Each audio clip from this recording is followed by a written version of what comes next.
Congratulations! Your degree in customer service has rewarded you with a remote job at Valdivian, one of the foremost mega-corporations of our times. Though your house may be large, it is empty, and its halls long for visitors.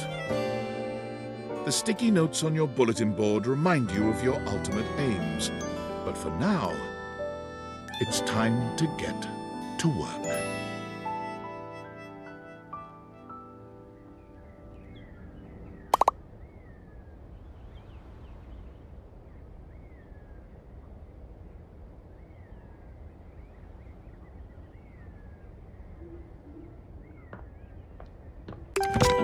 Valdivianites! Happy Tuesday from your favorite Chief Executive Officer, David Most.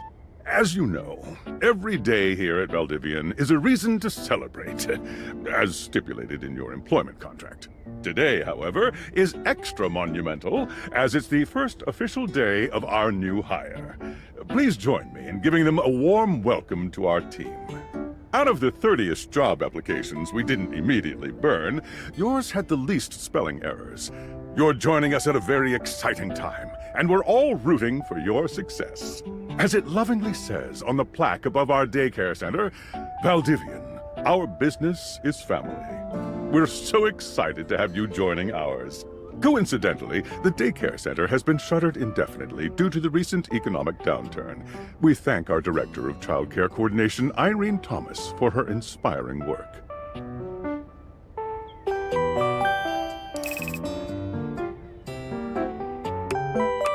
Hi there. You come highly recommended. I've heard great things about your can-do attitude.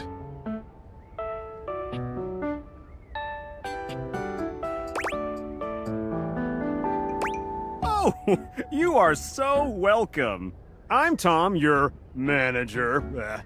But you might find it easier to think of me as a leadership principal guidance associate. I'm not from your town myself, but I have heard great nice things about that specific locale. Seems like you are a customer success strategist. That's wonderful. You should be proud.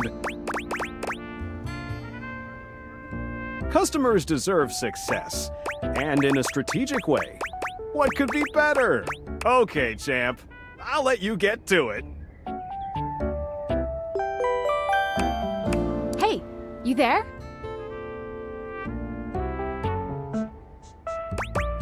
Hey! Just keep that customer service robot voice on at all times, and no matter how mad you get, never give it back to them. And remember, I might have set you up for this job, but you got it because you deserve it. You literally have a degree in customer service. Yeah, well, I'm allowed. Oh, geez, here comes my manager. I gotta get back to work. Good luck, okay? You got this. You have new tasks. I have a broken sewing machine. Oh, I don't know. It stopped sewing a couple of years ago. Can I get a refund, though?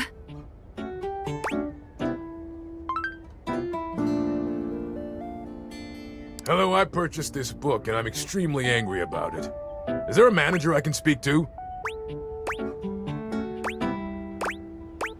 Thank you. I ordered this?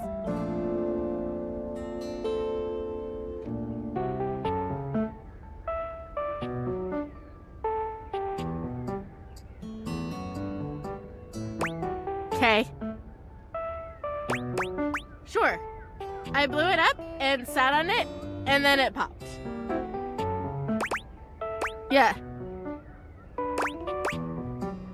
Oh, yeah. That's the best place for watching TV while fixing my knife. Why don't they ever tell you this? Okay, bye. I am a science teacher, Pronto Palace High School, Go Harridans, and I ordered this as part of a series in which I give students an element to take care of to learn how to be a good parent. This is not cobalt. It did not respond to normal cobalt stimuli.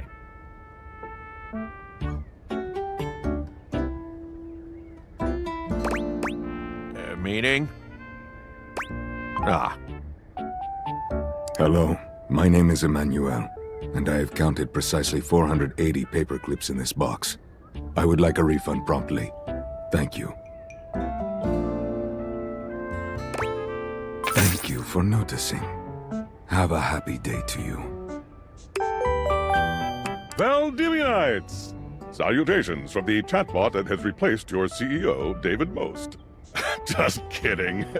CEO is an extremely important position, and there is no way a computer could ever replicate the ingenuity, expertise, and warmth I utilize daily to bring leadership to our team and value to our shareholders. Humanity is absolutely integral to the transformative work we do here at Valdivian, and I will defend the essential importance of human contributions in every single aspect of this company. Excluding, of course, the following departments: sales, marketing, finance, legal, operations, public relations, communications, product, research and development, customer service, facilities, janitorial, and, of course, human resources. If your department has been affected, however, do not fear. Your new Val 9000 AI assistant isn't here to replace you. It's merely a useful tool to help you determine if your job is obsolete. Speaking of, please join me in bidding a fond Valdivian farewell to Glenn Bernard and the amazing artificial intelligence team that built the Val 9000. While the Val 9000 has unfortunately determined your incredible skills would be better utilized elsewhere, your contributions to our shareholders won't soon be forgotten. Champ! Got a quick minute? Oh, knew you were always good for a quick minute. The thing is, Valdivian has done some really intensive research, and it looks like Val 9000, the latest iterative AI tech, is going to be taking over your job for the foreseeable future. I don't think so. So I guess we don't necessarily need you around anymore, but we can't exactly let you go without cause. You and I are in something called labor limbo. We'll be around until we specifically muck things up, which then they can terminate us with cause. So, no muck. I'm over here doing my best too. Keep following the leadership principles and I'll check in with further updates. So, are you one of the affected people? I mean, I knew this was coming soon, but didn't expect it today. Sorry for getting you this job and then getting you fired. Oh yeah? That kind of makes sense. In a completely twisted way, of course. Well, they're gonna lock you out of here on your computer, so we can't talk here anymore. Are you on Discord? Well, you do now. We should talk there more. Who knows who's listening to us here. Talk to you later.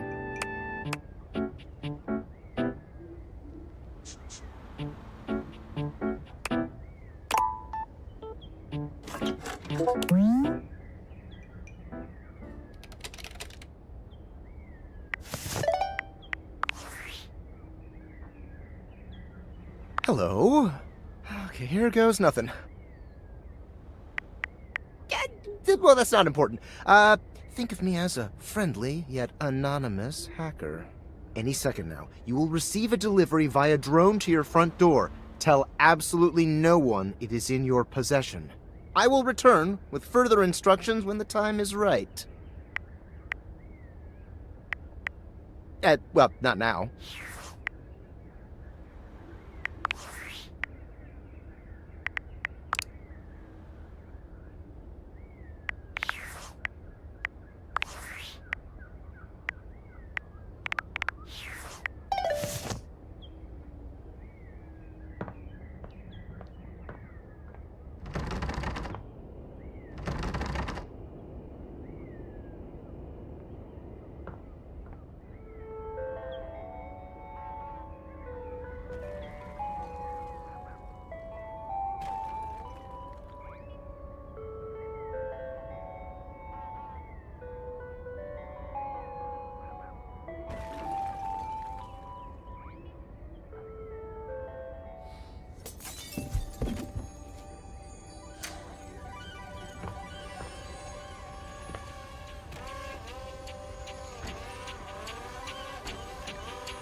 You're not quite sure how it happened, but there's a smiling, pink-haired stranger standing just a few feet away from you.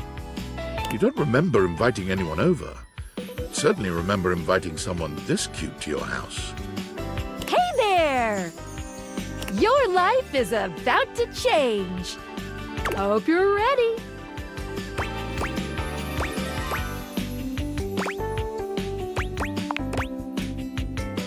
You know it, but I'm not just any pair of glasses.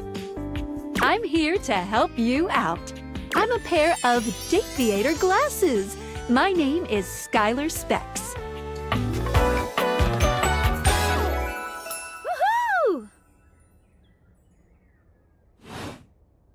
My lenses have special properties. They allow you to directly acknowledge a thing's existence. Or date. You see all the things around your house? Things you might have taken for granted? Now you have the power to get to know them better. A lot better. And I have a feeling, just a silly old little feeling, just a grumpy feeling in my little tum-tum, that it'll help make your life a little bit more richer. And maybe find some love. Love that is all around you. In fact, let's go on a date right now. Oh, it's okay. It won't hurt. Yet. Just kidding. I'm a kidder. I find it easier to cover my feelings in low-hanging humor to cover my unbelievably dismal self-esteem. Yeah, I'm sad inside. So, we are going to awaken our first dateable object. Go up to a door, any door, and shoot some cool beams at it. Yeah, pew, pew, pew, pew, go, go.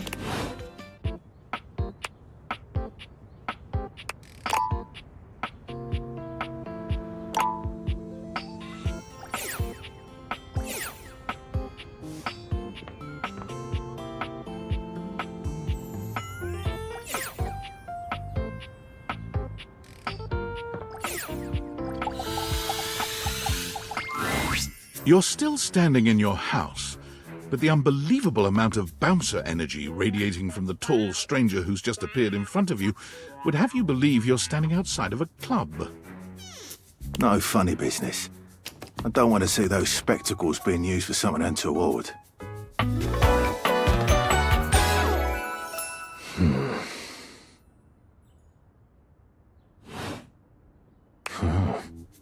Hey, Dorian. Trust me, this is going to go super well. You sure about that?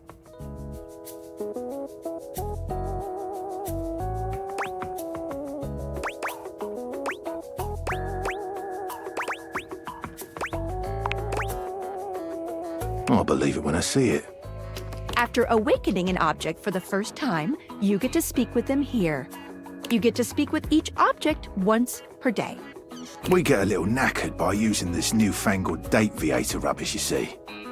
Sometimes when you reach a certain level of affection with a dateable object, your relationship status changes. There are 3 statuses: love, friendship, and hate. Love can get you towards some really special paths for those you are truly interested in. But it's not necessarily the best of the options in my mind. Dorian is a big defender of friendship. If everyone were friends, the world... I've seen the complications of love. I've lived through the jealous quarrels of hate. The true bond is one between 2 friends with none of the intricacies of romantic tension. That's our bouncer Dorian talking, but you can go toward whichever one you like. Even hate, which isn't my fave personally. You speaking of Reggie? Ugh, don't remind me. Human, you seem like a good sort. So we'll be friends. For now.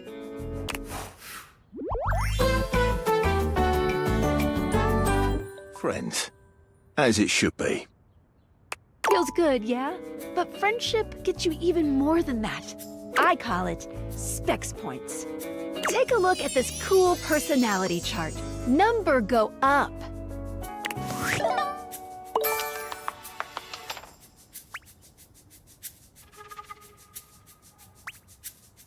Each dateable object has points to give whenever you achieve an official relationship status with them. Get more of them to be able to choose some more advanced options.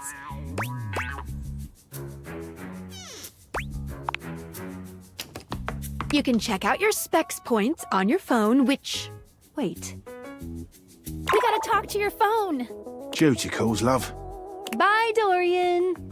Take out your phone and then shoot my beams while it's out.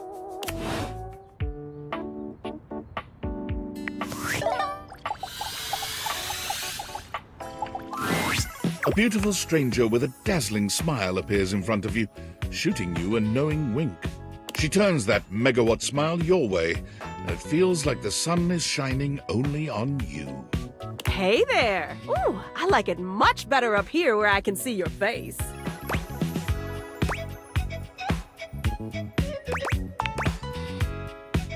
Your life just got a whole lot better. And that's what. Of course, to really enjoy it, you're gonna need someone to show you how things work. Hello! Hey there!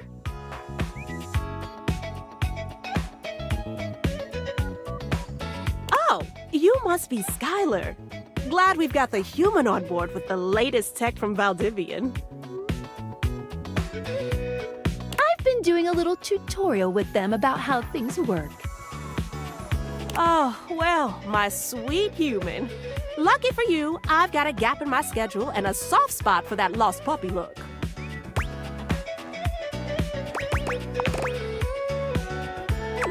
All of them. Yours, mine. I stream sometimes for my own socials. And still gotta make sure I don't lose battery or overheat. Anyway, I installed some apps on your phone that are only accessible when you put on your glasses. Bring out your phone, put on the glasses, and you'll see some new ones. One of them is an app Skylar made called the Data Dex. It's my way to keep track of all sorts of fun info about us dateable objects. Because there are a lot of us around this house. Ooh, you know what? Maggie the magnifying glass also just dropped a really cool app. Ooh, gotta run! Another call coming in! Bye, Phoenicia! Now, go awaken the magnifying glass in the living room. Which of course is conveniently located on its own little shelf next to the piano.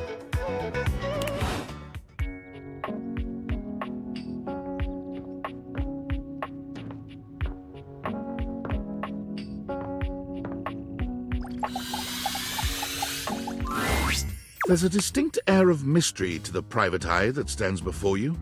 She reminds you of the old detective serials your parents used to watch. She gives you a scrutinizing glare through her magnifying glass, one eye comically enlarged. It's especially goofy looking to see it on someone with glasses. Well, well, well. What have we here? Aha! You're not a suspect, are you?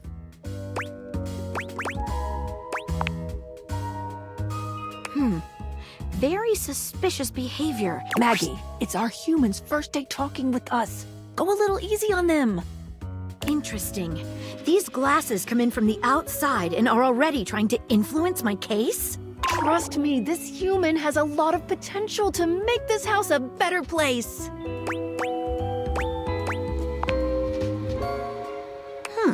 Truthful. Regardless. As you are the human, I should give you a way to track down all the suspects yourself to keep you on my side, hopefully. I call this feature Rumors. It's installed on your phone. Ooh, that tickles. Unlike Skylar's Data Dex that gives you the lowdown on those you've already met, Rumors tracks clues you've been given to locate all the pesky, hidden objects that are tricky to find. It's good for rounding up suspects, tracking down evidence, and getting a sense of the household scuttlebutt. It'll be tough, but worth it. The more you find, the better your specs will be. Take a look at Rumors in your phone. It'll help you find your way to your last dateable for today. Good luck, Gumshoe. It's getting late. Who should be the last one we talk to before I run out of charges? Oh, check out that rumor Maggie gave.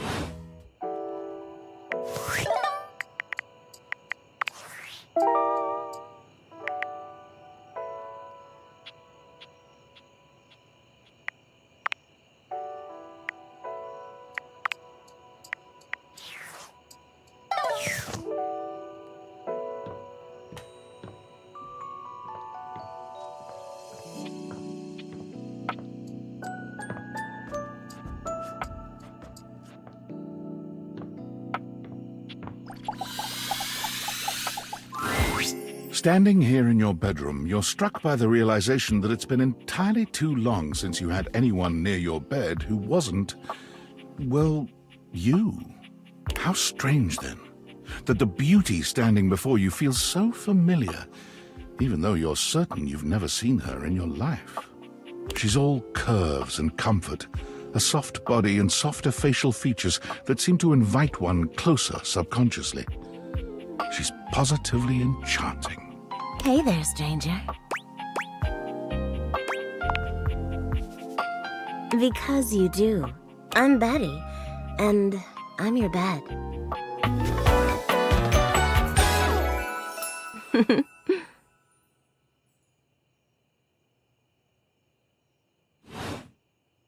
We've been sleeping together so many years, it would be a little weird if you didn't know me, don't you think?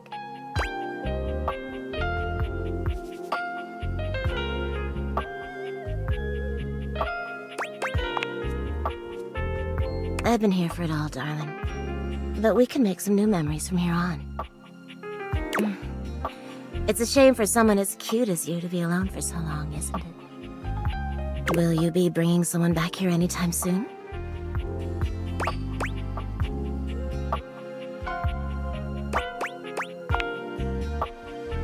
Don't you worry. I have a strong feeling that'll be changing soon. Oh, by the way, Skylar told me everything. But don't you worry, I might be here now, but you can still sleep in your bed just like you always do. You can choose to talk to me or not. But I do hope you'll come talk to me. It'd be nice to finally get to know each other. Oh, how lovely. Come back soon then, cutie. Well, anyway, I'll be here. See you tonight. I can't wait. Sorry, I'm late. I took a look at rumors and got caught up in some real head-scratchers. We can talk about it later. Today, I kept you on a tight schedule, but tomorrow... Oh, hitting the hay already? Come get comfortable then. Good night. See you tomorrow.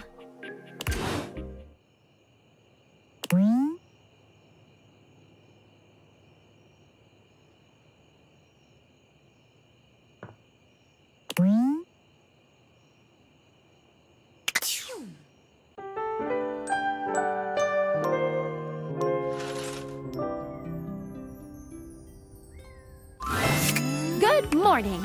Are you ready to start getting to know everyone around here better? Maybe finally find some love?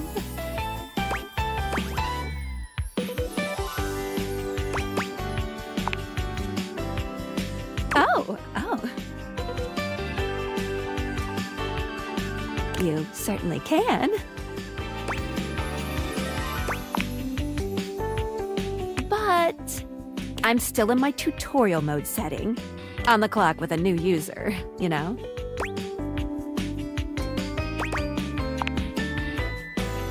You betcha.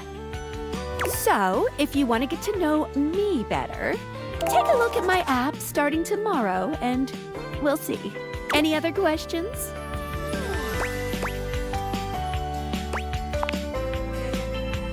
I would suggest following up with Maggie next. As a detective, she'd have some good places to start. But really, there's no going wrong here. Talk to anyone you want, in any order you want. You're basically in a big, huge sandbox open for you to play in. Except instead of sand, it's your house. And instead of a box, it's also your house. Any other questions? You can leave your house at any time, but when you do, your journey with me pretty much ends right there. I was sent to you in secret by that hacker, and as soon as you step outside with me, Valdivian data drones will take me away.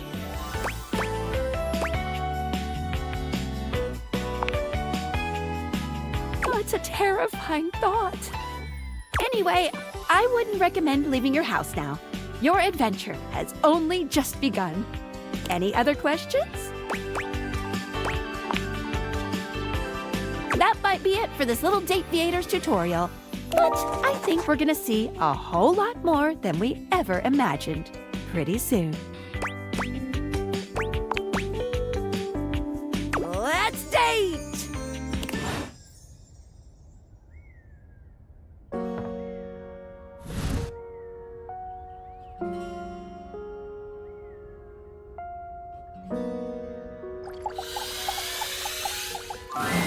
The distinct scent of books, that slight hint of vanilla and mystery, fills your nose.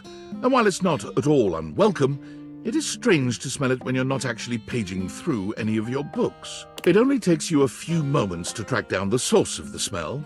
What appears to be the spirit of literature hovers a few feet away from you, nose in a book. When he sees you, he nearly drops the book he's holding, rewarding you with a glare. Ah! Oh, for God's sake, you cannot sneak up on me like that when I'm reading! You have no way of knowing what world I've been in. I might mistake you for a zombie or an ill-mannered country gentleman and, well, we might have to act accordingly, you see.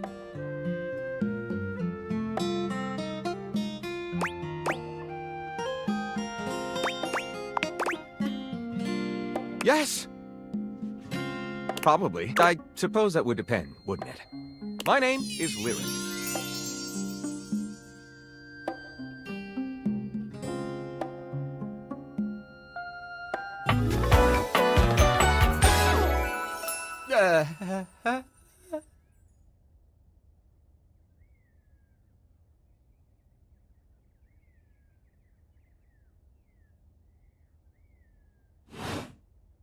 I chose the name myself, you know. I was originally written as Lionel. Can you imagine?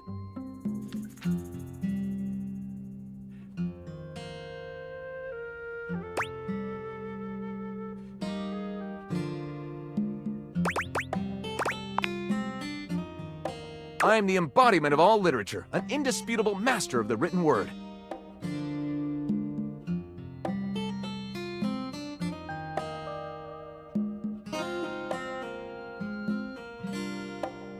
I have read positively everything. I am voracious with books, poetry, magazine articles, any genre, any length, any style.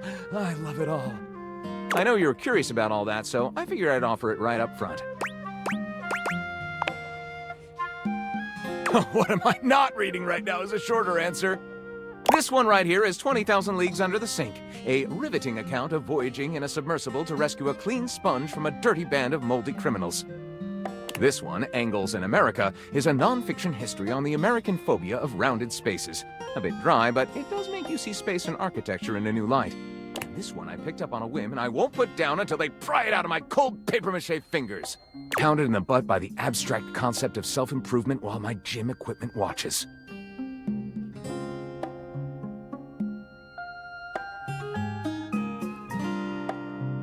This Chuck Pringle fellow, he really has a line on the object erotica market.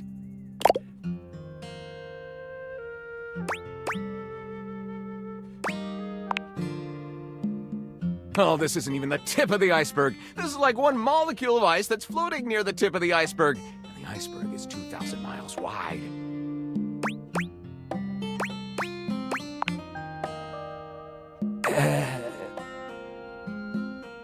What do you mean?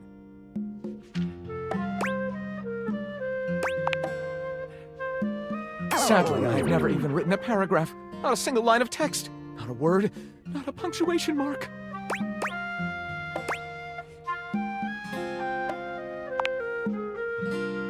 Gaping.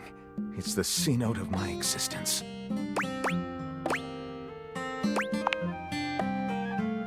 Well, I never. This is most excellent. I wager you're about to become the first human in history to help a book write a book. All very exciting. I have some materials to gather. Pens, paper. We'll probably need quite a bit of extra paper to crumple dramatically on the floor when writer's block sets in. Oh, how fun! I'm about to experience writer's block! All right, I'll get to gathering. I'll need some time, but when you return, ready shall I be.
Oh, hello again. Come for more rumors? Looking for more suspects? You and I both never know when another suspect will turn up. Why not both? Here are some rumors that I have turned up. Johnny Splash, shower, location, downstairs bathroom. Winifred water heater, location, office closet. Lyric literature, books, location, anywhere.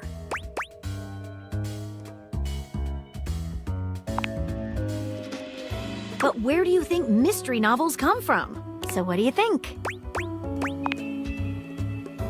Glad to have you. These should be pretty straightforward to find, though there are some who seem much more difficult. The Shadow knows because he's here. Word on the beat is that he's hiding in a permanent shadow. If you can find one around here, I would investigate. You're welcome, Gumshoe. Keep pointing those spectacles at everything you see, and you'll find a whole array of potential suspects at your fingertips. Or eyelids, as it were. Phoenicia can help you track down plenty of other rumors, if you're looking for more.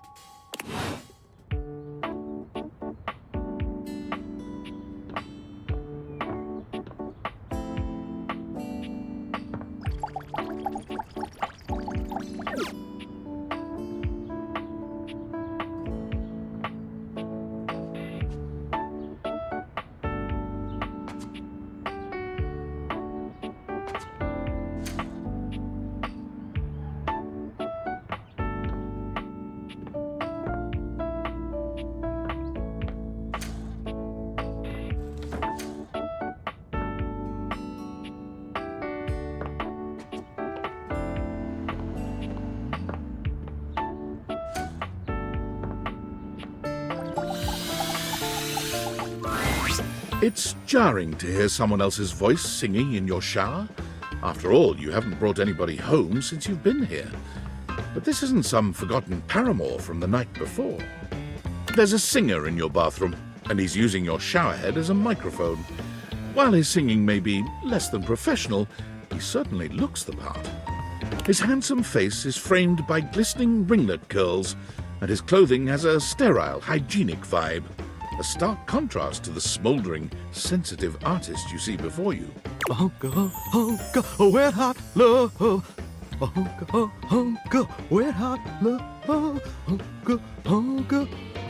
hey! Oh, jeepers. Didn't hear you come in.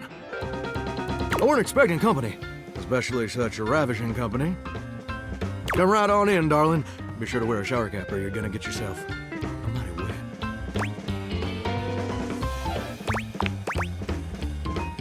You bet your biscuits.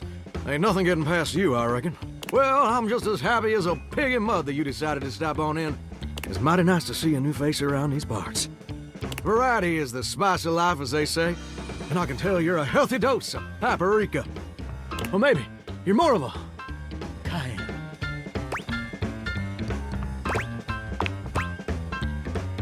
Sweet. Ooh, that's sweet. Like nectar straight from the honeysuckle. Unless you ingest a whole spoonful, of course. But you can't fool Johnny Splash. Not 3 times, anyway. Not again. No, sir. Well, I reckon we'll have to get to know each other better to really find out. Well, you're mighty welcome. Name's Johnny Splash.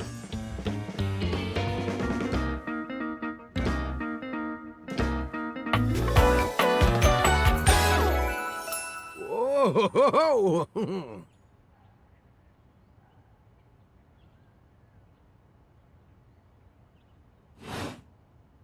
And I just want to make absolutely sure whoever saunters over my way is treated with the most respect and hospitality a gentle shower like myself can offer.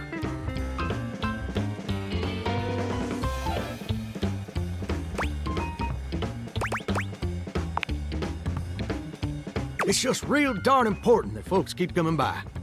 Truth be told, it can get kind of monotonous around these parts. You know what I'm saying?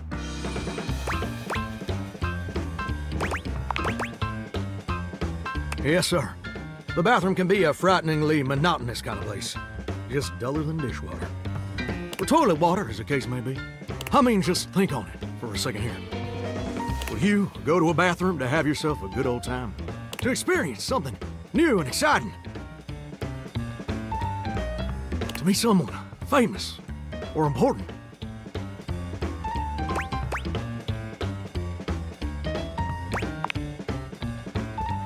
See, that's exactly my point. That's just not what your average bathroom is for.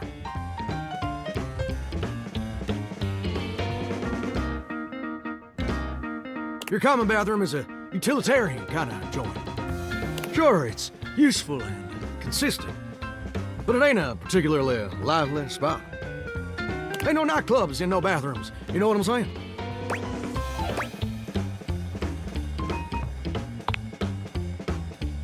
Well, ain't that the truth, huh? Do you know what I usually spend all my time doing around here?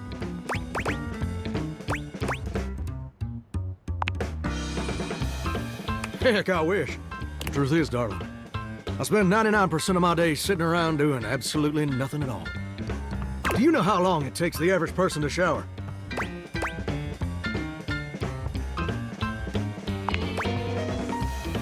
Oh, that's positively accurate. It takes the average person 12 minutes.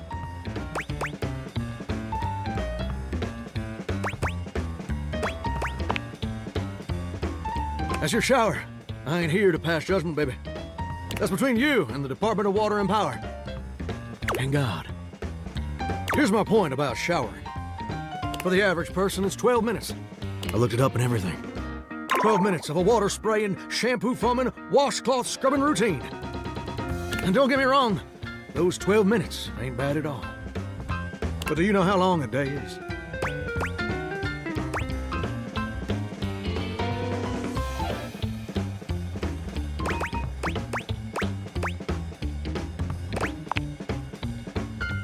Oh, I feel you there, muchacho. Or muchacha.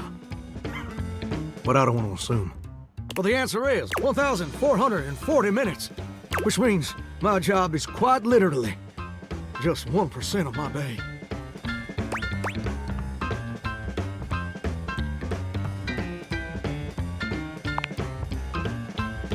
Well, I get why you might be inclined to say that, but honestly, it's worse than a dead skunk in a wedding chapel on the 4th of July. Which is really bad, in case that weren't clear. See, I'm a shower. If I ain't being used, it ain't like I can just get up and go boogieing down at the dance hall or something. I can't just hop on over to the malt shop for a milkshake and some light canoodling.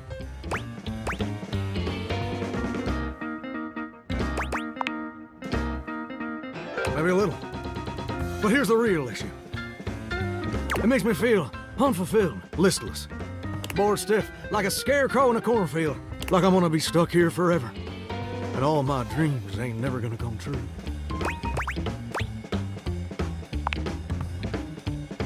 I appreciate that, but do you ever feel like you were destined for something more? Listen, I don't prefer to talk about that. There just ain't much reason to have your head up in the clouds when your pipes are firmly bolted to the drywall. Some people get to have dreams, but Johnny Splash gets to waste away listening to leaky faucet strip. And that's all there is to it.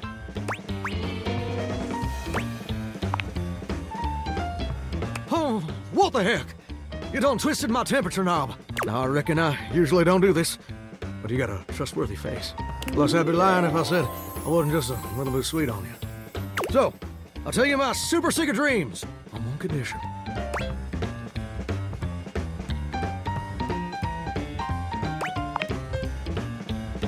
Come back and visit me again tomorrow.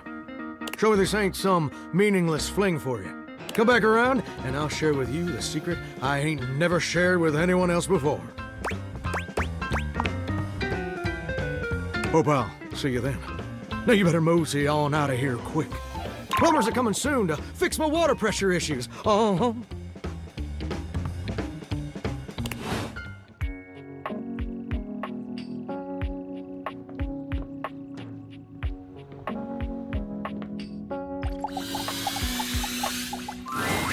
A distinguished beauty greets you with an elegant wave. You never really thought so many hard corners and angles could be soft and graceful, but she's really selling it somehow. Oh, hello, dearie.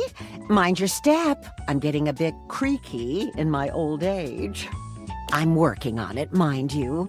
I'm Stella, your quickest way up and down between floor and ceiling. Airway calling.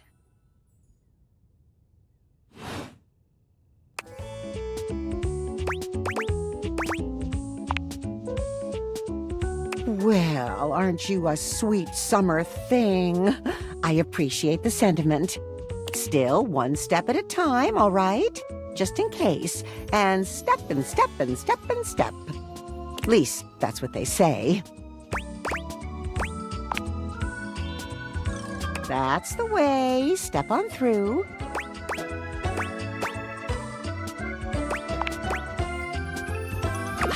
Yes, of course. Sorry to bother, dear.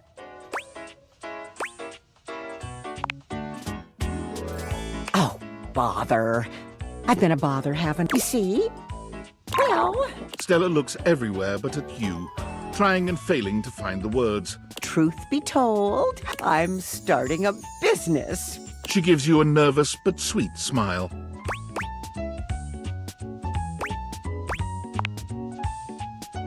Well, it's, a lot of things, but I'm focusing on a new release right now.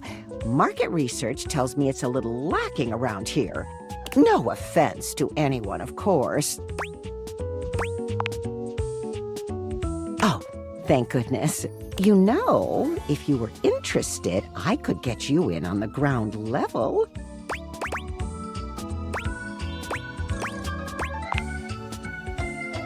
Oh! Stella looks almost touched. Really? No one's ever said that. Well, now I'm all a bit frazzled. Sorry, dear. I'm very grateful. It's just, I've not gotten this far before.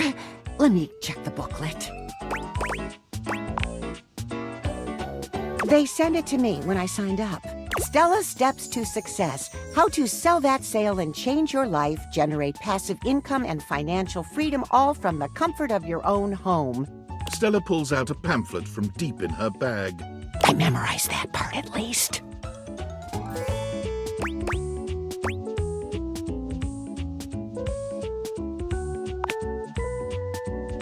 Well, let's not get too dramatic. It's hard work, sure, but isn't anything? They even tell you that. Step 37. Not everyone will make it, but drive and passion are the fuel that fans the flame. Patience is a virtue, and success is for the virtuous. Doesn't that make you want to get to work?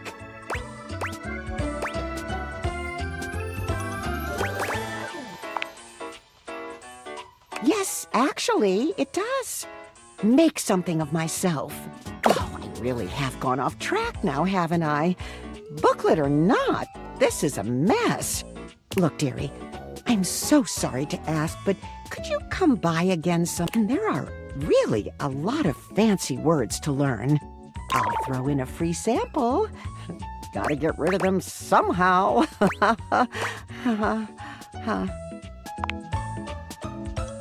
Oh, you're a sweetheart, dearie. Thank you.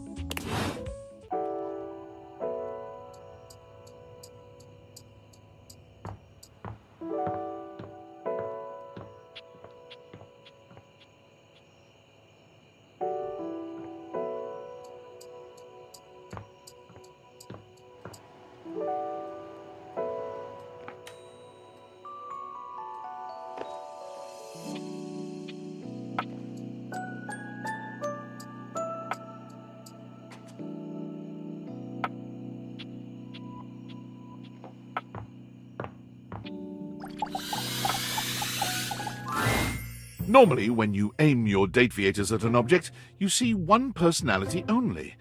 But this time, there are two. And they're so engrossed in a hideous argument, they don't even notice you've arrived. One is dressed in woven straw, with clothing in a basket on her back, and a shock of red hair that runs down it. The other is only just visible under a messy mop of dark hair and a pile of dirty clothes he's draped all over his body. Do you think I'm stupid? You think I can't see what's going on right in front of me? I never said you were stupid, but I am starting to think you're insane. If I'm insane, it's 'cause you make me that way. Yeah? Without me in your life, you'd be real fucking normal, huh? Like you don't cling to literally anyone in your life the same way. I wouldn't have to cling if you would just stay where I can see you. I am here literally every day. I can't have a minute to myself. Both of them whirl around to face you, their expressions changing immediately. Oh, hi! I'm sorry you had to hear that, but please don't worry, it's fine. Yeah, just fine. The energy in the room may have dampened, but there's still a thick tension in the air.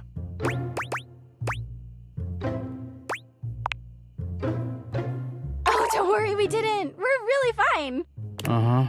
Oh dear, we haven't even introduced ourselves. Though, Durkee and I know you well. Please don't call me that in front of other people. You're so cute when you get assertive, Durkee. Anyway, I'm Harper, and I'm your laundry hamper.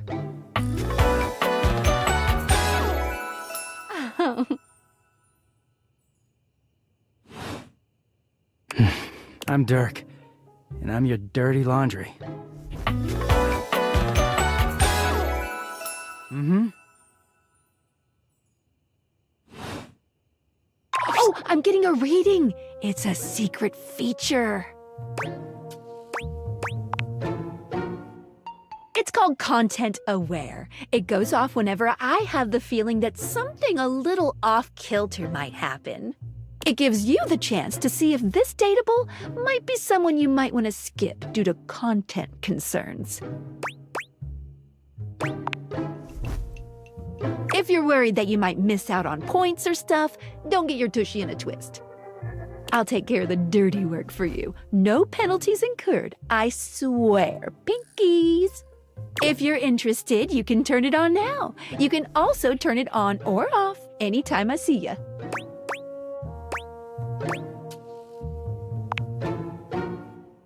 These datables have some subject matter that might be troubling.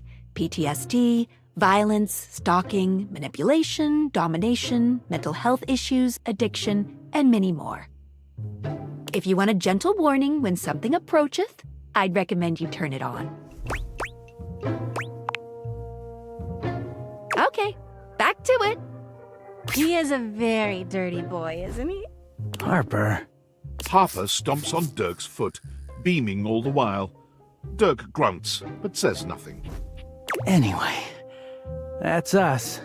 You could sound a little happier when introducing us, Durkee. Do I not seem happy? He looks at you, stone-faced. Every minute with Harper is a non-stop party. Harper's smile grows strained. Well, someone around here's gotta try to put a happy face on things. Turkey broods all the time like he's fucking Batman.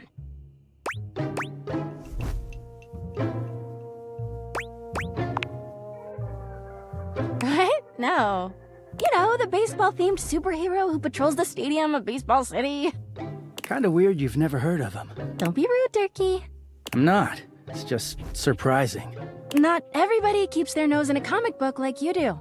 Well, not everybody needs the level of escapism I do. There's an awkward silence, and then... You know, because they're not dating the laundry hamper equivalent of a bamboo finger trap.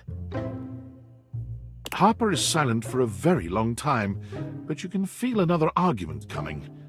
Just as she opens her mouth, you speak first.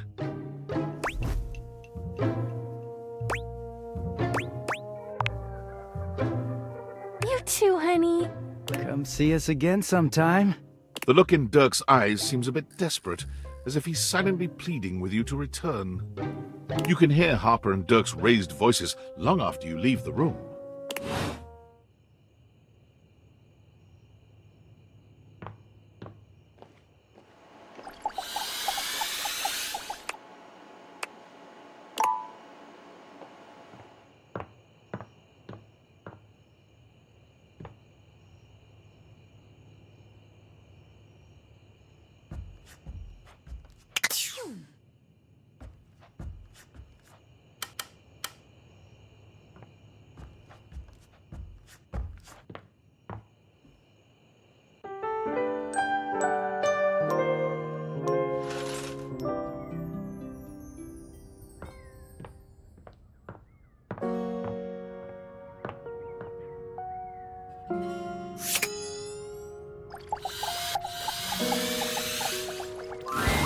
A well-muscled athlete stands before you, shifting restlessly from one foot to the other.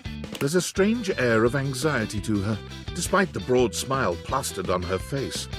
She seems a little too happy to see you. Hey, what's up, pal? How are you?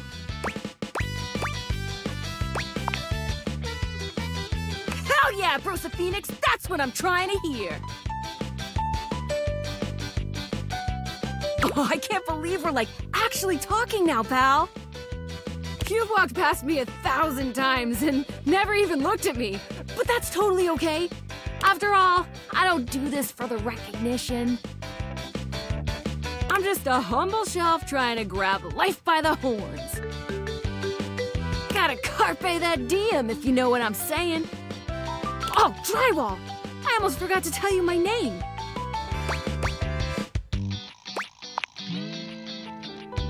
Okay, here I go. The name's Shelly. I'm your shelves. Yo!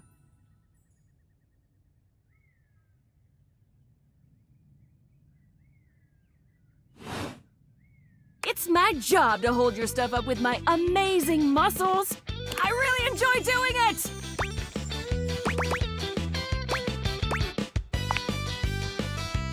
Great! Truly glad to hear it, Bromy G. Anyway, it's really great to hear from you. This experience is 100% aligning with my years-long fantasy of meeting you. I've never truly been happier!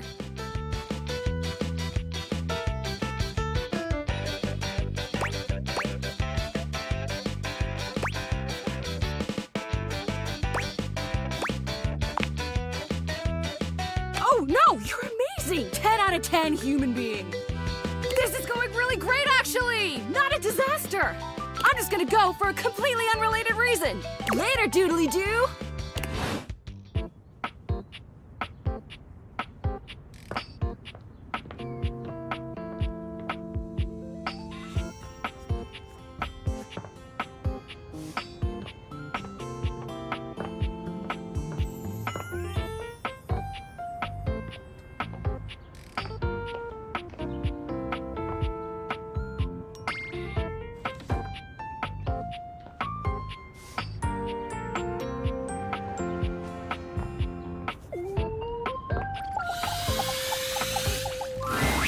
Johnny is in his own world when you come upon him, his handsome face creased with a frown.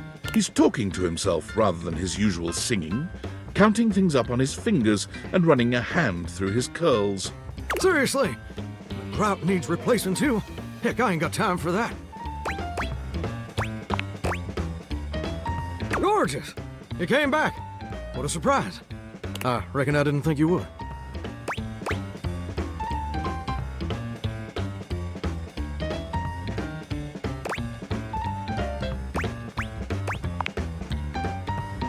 Well, that should do it.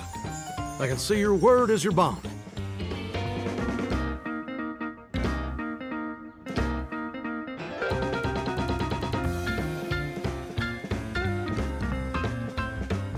A much stronger bond than the grout in my tiles, evidently.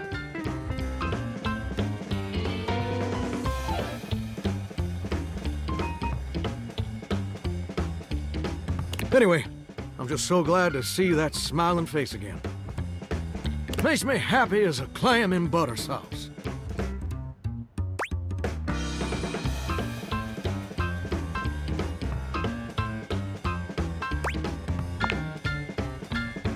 That's right. I did make you that promise.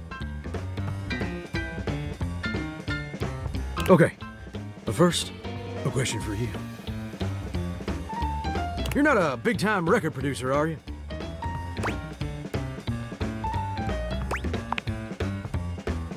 I'll see. I'm just sorry you're not a big-time record producer, too. Then I'd be sweet on you, no question.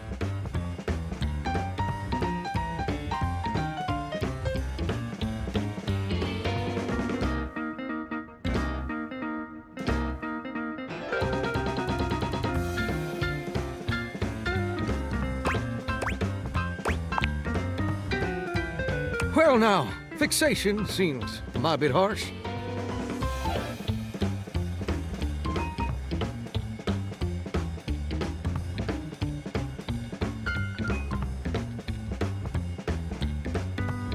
But that's a legitimate question. See, I was just asking whether you were a producer, because I was thinking about our conversation the other day. About dreams and all. And I've decided I ain't gonna be a shower much longer.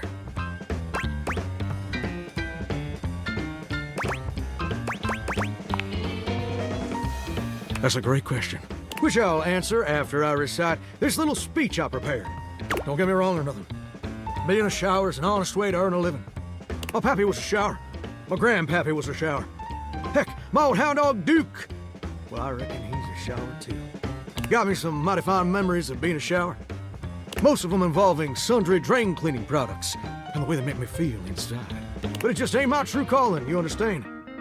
Do you know what my real passion is, gorgeous? Very close, ravishing, and persimmon. I like that.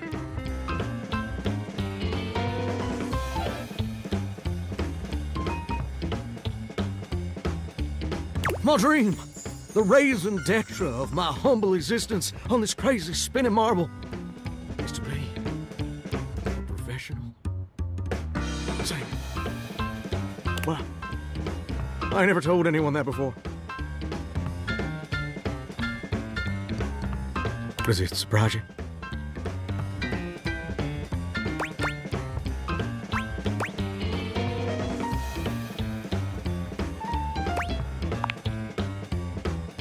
Well, it's the truth. See, ever since I was a little baby spigot back in Nashville, rocking on my mama's knee, all I ever wanted on this great green earth was to be a superstar.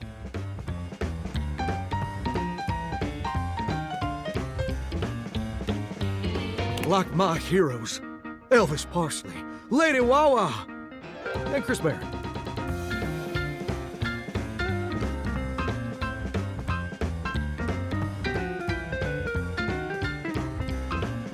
And ever since then, I've practiced whenever I can. Watched every video tutorial there is. But there's just one problem.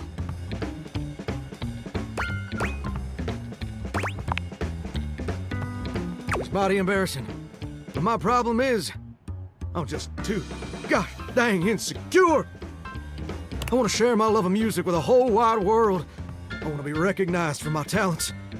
Every time I think about putting myself out there, I just fall to pieces.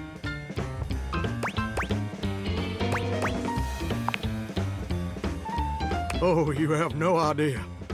I'm a mess. My palms get sweaty, my hands won't stop shaking. How can I be ready when my heart beats racing? Ooh, wow. That's that. You don't have any waterproof paper on you by any chance, do you, Gorgeous?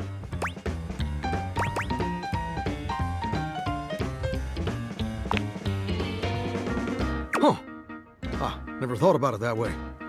But you're right. My pappy, grandpappy, and old hound dog Duke sacrificed too much for me to throw away my dreams just because I'm afraid of what? Afraid of failing? Heck, folks gotta deal with much scarier things than that all the time. Like spiders. And PFAs in the water supply. Gorgeous, meeting you has truly been the kick in the pants I needed for a long old time. Insecurities, it's time for Johnny Splash to make his big, splash!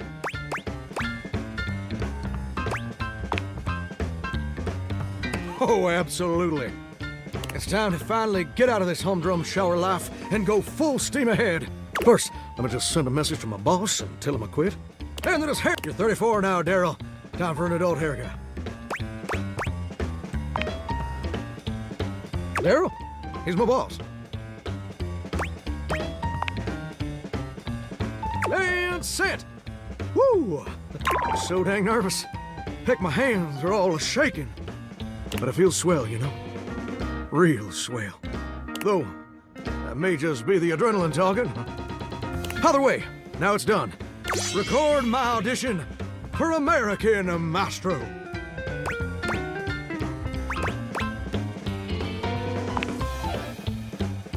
It's America's #1 reality TV show. I'm surprised you ain't never heard of it. It's been streaming on Valdivian Plus for like 100 seasons at this point.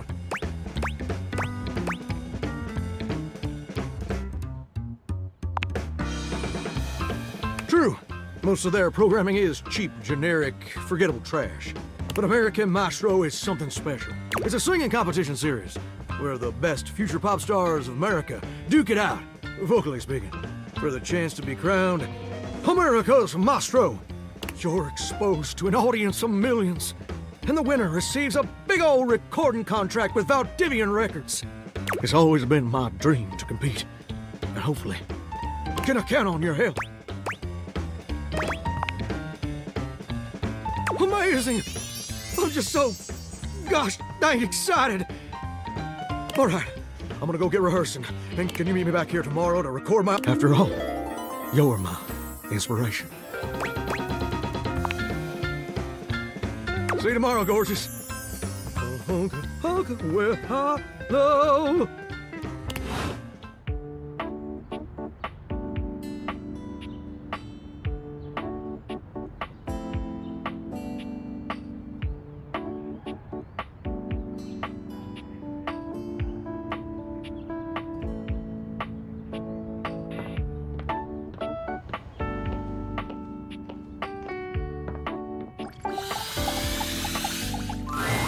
Once again, Harper and Dirk are going at it when you walk up on them.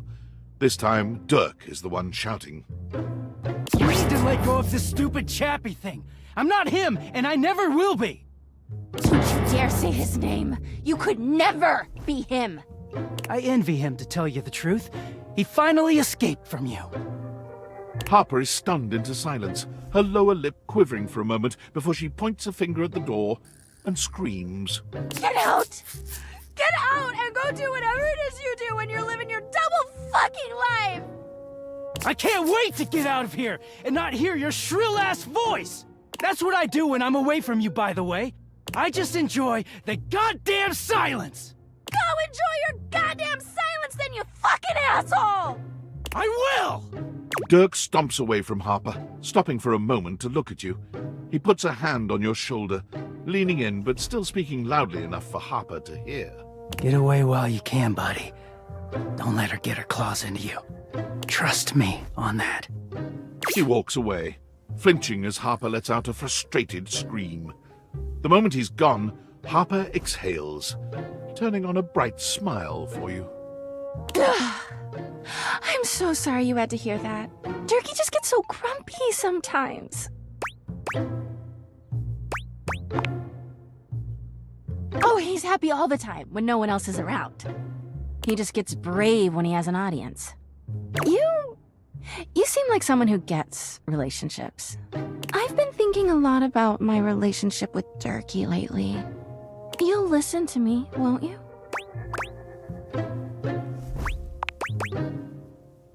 Oh, good. This way. Harper grabs your hand, dragging you over to a quiet corner of the room, overturning a box to allow you to sit. She lies on the floor, as if she were at an actual therapist's office. It all started a few years ago. A lot of things come through this laundry room, you know? You forget a lot of stuff in your pockets, sometimes you find it, sometimes you don't. And this time, you'd forgotten chapstick in your pocket. God, what a stick of chapstick he was. His name was Chappie, and he had the softest lips you can imagine. We spent weeks together. It was a real whirlwind romance.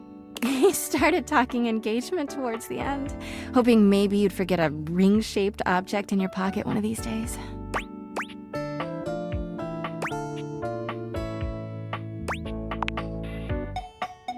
Well, you found him again later. But I'm jumping ahead. Chappie had crawled back into the pocket of one of your pants. He liked the dark. It made him feel safe.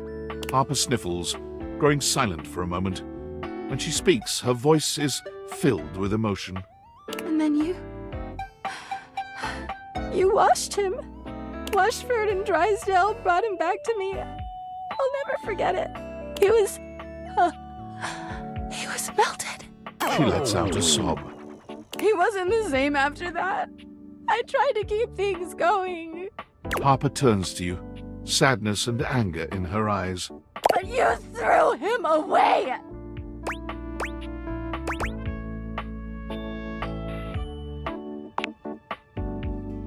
He was my Chappie! Anyway, ever since then, when Durkee gets washed by Washford and Drysdale, he leaves. And when he's up there in your closet, he pretends he doesn't know me. I've gone to see him so many times. I've cried and screamed and practically kicked his door down.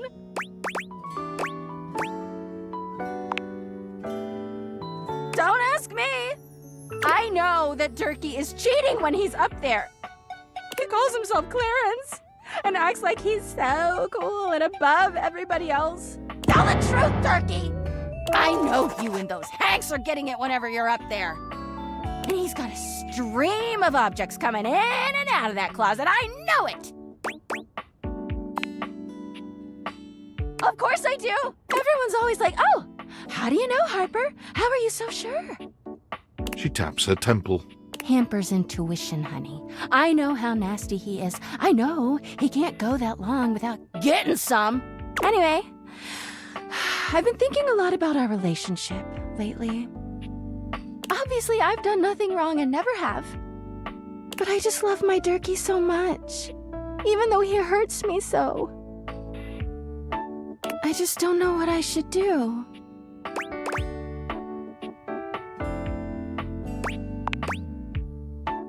Because you're just so smart and thoughtful and good with relationships. Well, I guess I should go. Durkee could be doing God knows what out there. I gotta find him before he cheats on me. She sits up, smiling cheerfully. Thanks for listening. I feel so much better. Bye!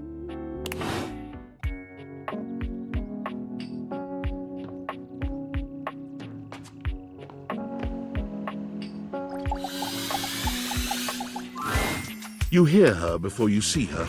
A charming musician with literal coils of curly hair that swing cutely as she paces back and forth in your kitchen. She's clearly absorbed in something. She appears to be talking to herself. Hi, Mira. Look at all these crumbs. I'm gonna be writing some great music soon. I can tell. I'm at my most creative when I'm a little messy.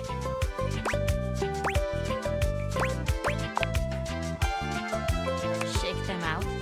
Shake them out. Just you try to take my migas from me. Watch what happens. Oh, wait. I am so sorry that was you trying to flirt with me. See, I see it now. Oh, that was really... It was creative. Not like effective, but... She picks up her guitar, striking a glamorous pose. I'm Miranda Dulce Tostadora, lead singer and guitarist of Miranda y las Migas.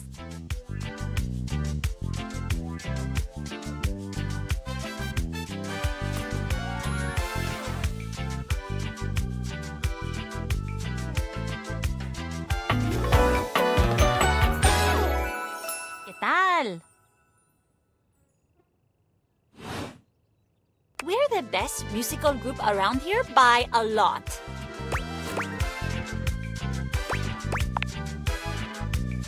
All kinds. Pop, Gregorian chanting, barbershop, whatever we feel like. If that dial is on 7, then siete we go.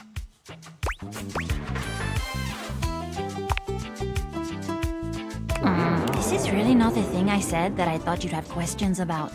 I thought maybe I would sing for you sometime, but maybe you're not ready for that.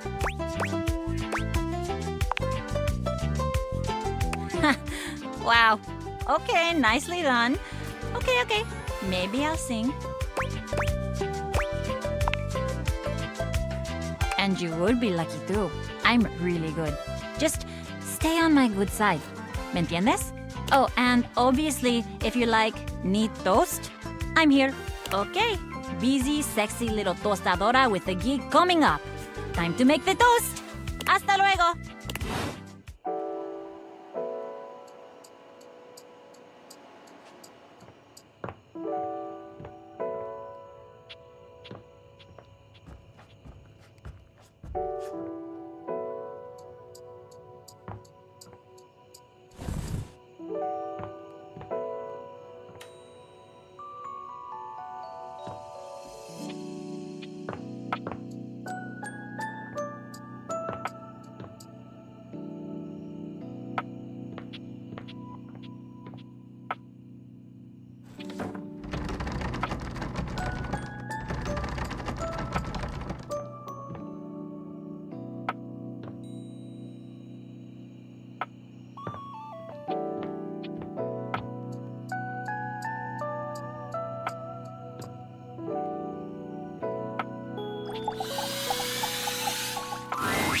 There's something so intensely familiar about the cuddly stranger standing in your closet.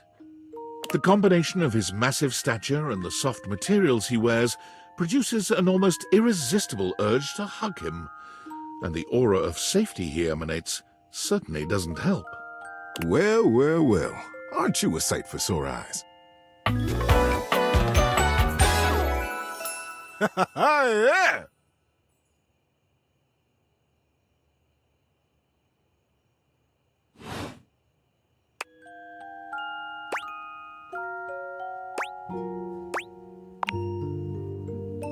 Well, I'm kind to everybody. Well, almost everybody. I try to be kind as much as I can, but sometimes considerate is the best I can do. Kindness is not a bottomless well, you know. Some people can't receive it when you offer it. I think of kindness kind of like really good peanut butter. For people who like peanut butter, who savor it, who appreciate and enjoy it, I give them a lot of it because I get it back and boy, it feels good. But for people who don't like peanut butter, who scrape it off or who don't even notice when they've gotten a big, thick layer of it on their Sammy, why give them more of what they don't want? No hard feelings, you see, but if you don't like peanut butter, it's okay. I got jelly, too.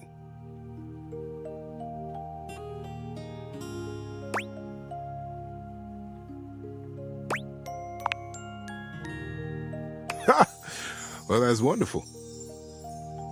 You know, it's been a little while since we talked. There's probably a whole lot of kindness waiting for you around here. Tell me, what brought you around to see me?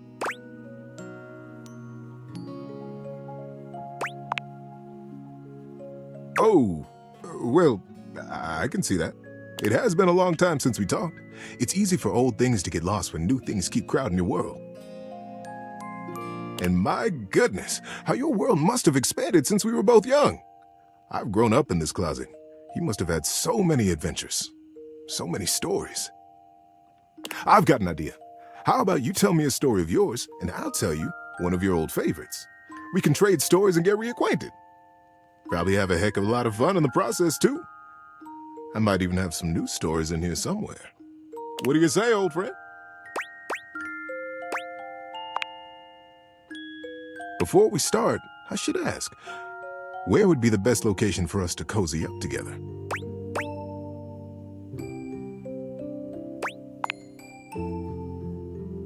So comfy. I've got a terrific story lined up for you tonight. Are you ready? Being that it's getting to nighty-night time, I got a story to help you drift off to sleep. For me, whenever it's daytime, I'll give advice. But at sleepy time, it's story time. Want to hear my story?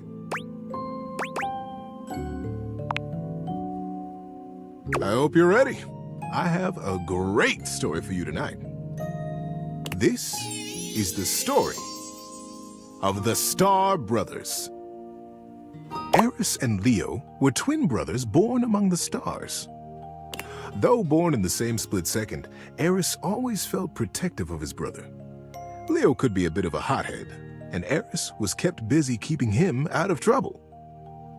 They were the most rare and beautiful thing, new lives in a race of immortal beings called the Celestials. The boys were always together. They were as close as two brothers could be. They knew each other's minds. They trusted each other with every truth and every question.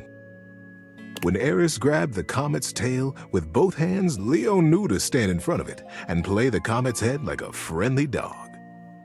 When the boys were old enough, they were brought before the Council of Elders. The time had come for them to receive the greatest gift of their lifetimes.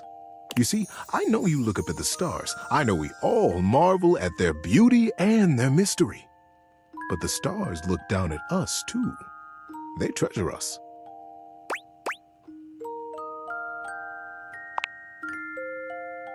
The chance to live a human life, to be born here and live here and experience our world, is the most precious rite of passage. And for Eris and Leo, the moment had arrived. They were led slowly into the abyss of the council, right up to the throne of the Elder. "It is time, my sons," he intoned. "It is time for you to be born again. You will come to me separately and chart your course through your human life. You will decide the things you will see and things you will experience. And when you leave my chamber, you will forget what we have said. When you are born on Earth, you will forget your life here, and you will be fully and only human." Leo looked from the Elder to his brother and bit his lip. "Sir," he began, "when we get there, when we are born, will I know my brother?" The Elder smiled kindly. "Yes, Leo, you will know him as your brother. But the closeness you feel here will not necessarily go with you. If you choose to have that closeness as humans, it will be up to you when you are old enough to create it in your lifetime." Eris smiled and slipped his hand into Leo's. "Don't worry, Leo," he whispered. "We'll remember each other, I promise." Each boy went with the Elder and planned his life as a human. And when they were reunited in the abyss, they smiled at each other with the impish excitement of what they were about to do. It was the greatest adventure either one of them could have imagined, and they would get to do it together. "Are you ready?" asked the Elder. The boys caught each other's eyes and smiled. "Yes, sir," they said together. "Then take a deep breath and close your eyes. When you open your eyes, your journey will have begun." And so, Eris and Leo were born as brothers here among us. Among us, yes. They chose to be born in a small town outside the city, where it was dark enough that they could still see the stars. I wish I could tell you that they immediately remembered their love and their closeness, but It took them a while. While they were always together, they fought constantly. They questioned why they had been born as brothers. They were so unfamiliar to each other. It felt like whatever one did perfectly irritated the other. The boys were 8 when they started racing each other through the woods. One day, as they were running, chasing each other and pushing each other to go faster and further, Leo realized that he had taken a wrong turn. The trees looked unfamiliar, and the air started to smell strangely open and deep. But Eris was hot on his heels, and he couldn't stop. He couldn't be caught, pushing himself forward, blinded by the competition. He didn't notice when the dirt underfoot turned to rock, and when the rock began to thin into a great, high cliff. He pulled himself up short in a panic, but it wasn't quite fast enough, and his momentum carried him bodily over the edge. Time slowed as Leo fell, and he realized in a flash that he was about to die. And that's when he felt a small electric hand grip his wrist. Eris pulled them both out of the air, hurling his little body backwards and tumbling both of them onto the rocky path behind the sheer face. Leo felt a small rock slice into his hand, felt the blood pouring out over his arm and Eris. But he was alive. Gulping air, he turned to look back at his brother, and they caught each other's eye. For the first time in their young lives, there was a recognition. What it was, neither of them could have said, but they knew each other then. On the cliffside, sheened in sweat and blood, they became brothers. The years that followed saw them growing ever closer, taking each adventure in stride and together. They were 22 when they decided to learn how to fly. They went up together in small planes, learning to take off, to land, and then to do flips and loop-de-loops. They would laugh as their plane cavorted through the sky and smiled contentedly as the wheels touched back down to earth. The day the plane went down was a flight like any other. Nothing had gone wrong. There was no great conflagration, but the plane began to fall from the sky. Leo couldn't get the engine to start again, and the landing gear wouldn't respond to Eris smashing the buttons. The plane crashed through trees and grass and came to rest on a green hillside under a cloudless sky. Leo freed himself and tumbled out onto the grass. He dragged his body up the side of the plane to find Eris, unconscious in another seat. Eris! Eris! Eris, wake up! Get up! Eris, get out of the plane! Eris lay still. Eris! Leo breathed, his heart rate slowing. Eris, open your eyes! And still, Eris did not move. Time slowed again. The realization that Eris would not move came slowly. Like a great wave crashing over him, Leo felt the light go out of the sun. Leo brushed the scar on his palm left by the rock at the cliff face. Maybe Eris would feel the old wound and wake. Eris, don't leave me, brother. But Eris was already gone. How you doing, buddy? Need a break?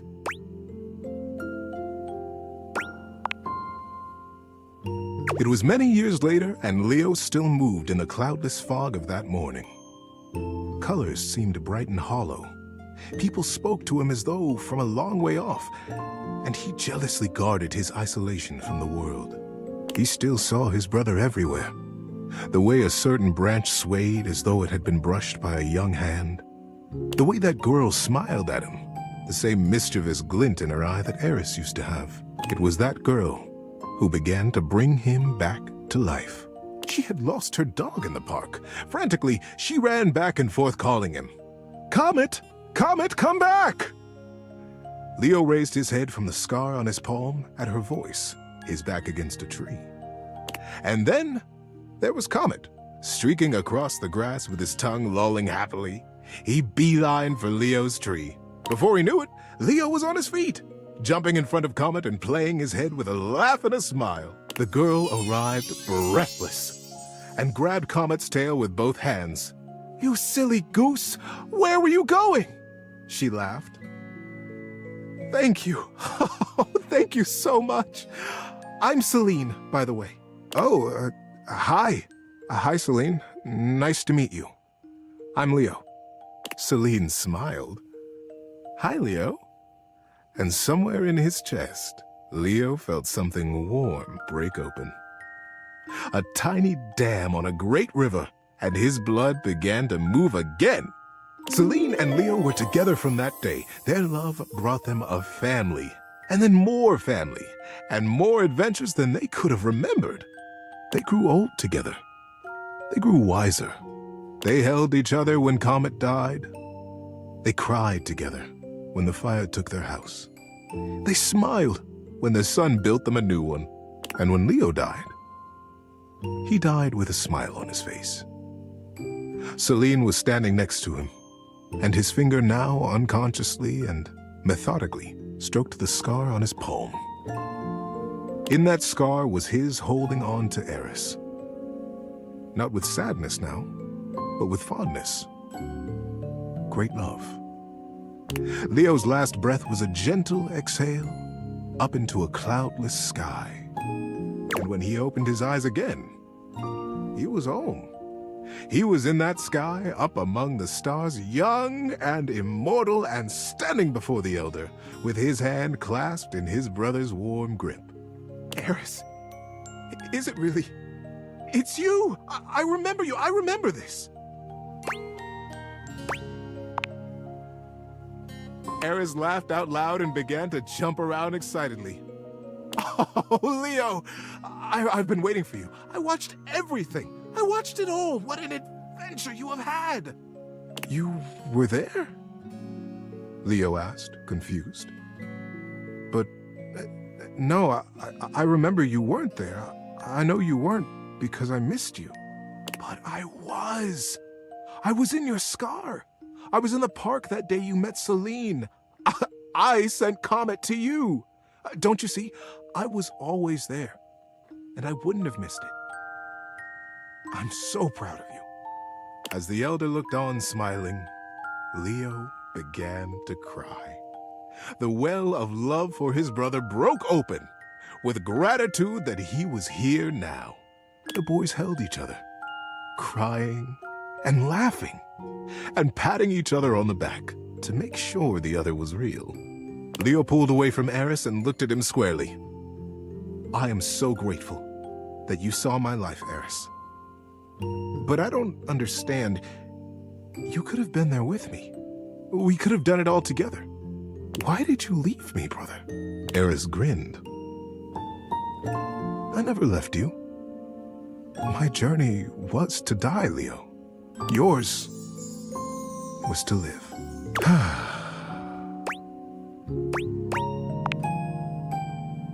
Yeah, that sticks with me, that one. Good night, buddy.